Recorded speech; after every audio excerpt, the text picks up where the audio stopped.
Well, going back to the Stephen Lawrence case before we go to Operation Trident, which we will come back to later. The Stephen Lawrence, the person report, they made 70 recommendations for the police to follow up. How successful has the Met been as far as this is concerned? Well, I think the Met have been very successful, and in fact, it's not just the Met, but nationally, as you know, the McPherson report had a ripple right across the whole of the United Kingdom about the way that homicide was investigated and other serious crime.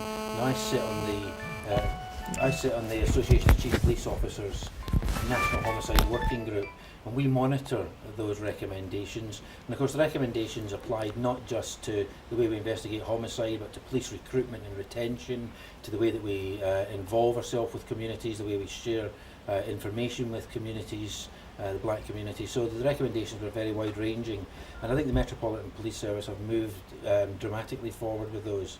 Now, I would never say they're complete, because those recommendations, and we have an agreement here at Scotland Yard, that those recommendations will never be seen as complete, because they're not things to tick the box and move on, rather they're things we should continue to revisit.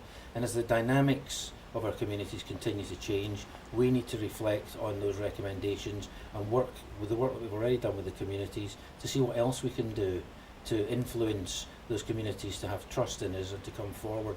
Now, the reason I mentioned Trident is because it directly arises from Stephen Lawrence and the experiences of Stephen Lawrence. And what we've found is in recent public surveys we've done, is a huge satisfaction level amongst the black communities about the way we investigate murder.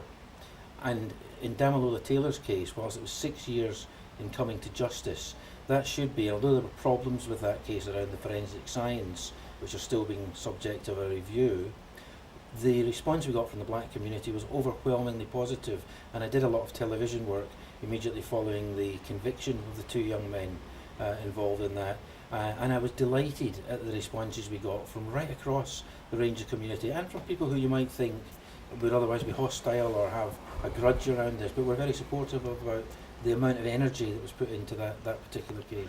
Now, the general view or the general feeling out there within the black population that we did get from the people that the sample of calls that we got in our phone-in program was that just the population still felt that the police is racist, and that brings in the issue of institutional racism, or what I could say as unwitting racism.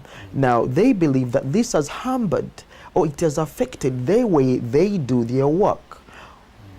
What's your comment on that? Well, first of all, I mean, there's three issues there. There's racism. There's the issue of institutional racism, which you've got to remember was something that the police themselves raised and was commented on within the McPherson report.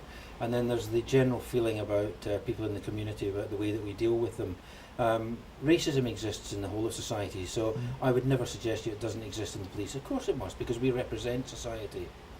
The case of institutional racism, we've been very careful to look over the last 8 to 10 years, particularly with the McPherson report, to look at all of our policies and processes, including our policies and processes around recruitment, to make sure that we're not being institutionally racist. And so that your viewers are really clear what we mean by that. Institutional racism is talking about where unconsciously we have policies or systems in place which discriminate against people even though we didn't intend to. So for instance, if we said you had to be 6 feet tall to join, is that 2 meters? I can never remember. And if you had to be 2 meters tall to join the police, that would unconsciously discriminate against some tribes of people who could never attain that height because their genetics wouldn't allow them to do that.